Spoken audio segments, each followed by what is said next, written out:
डब्यांचा व्यवसाय करणाऱ्या या आहेत शिवाली नंदी। तुरडाईच्या किमतींनी आसमान गाठल्यामुळे त्यांचं व्यवसायाचं बजेटच कोलमडलंय। नंदी यांच्याप्रमाणेच प्रत्येक सर्वसामान्य नागपूरकराला याची झळ पोहोचतेय। सणासुदीच्या काळात तुरडाईच्या वाढलेल्या किमतींमुळे बजेट सावरताना गृहिणींना तारेवरची कसरत करावी लागते। मुलींना सोनेला वगैरे सांगते बा डाळ कमी वापर, वाया नको जाऊ दे, सारखं म्हणजे जातीने लक्ष घालावं लागतं।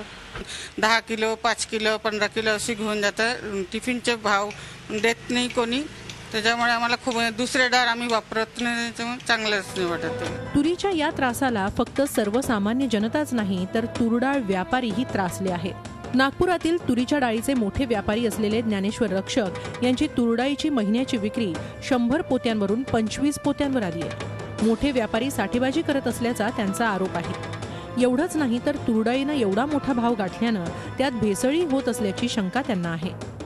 ही डाळ हे होऊ शकते, भीती आहे, मी असं म्हणणार नाही, कारण मग एकदम म्हणतील की बा व्यापारी असून व्यापार कसं सांगतात, ही कुठेतरी मिक्स होऊ शकतं, कारण ही मानसिकता आहे व्यापाऱ्यांची। तुरडाईनं सध्या सर्वसामान्यांना खरोखर रडवलंय।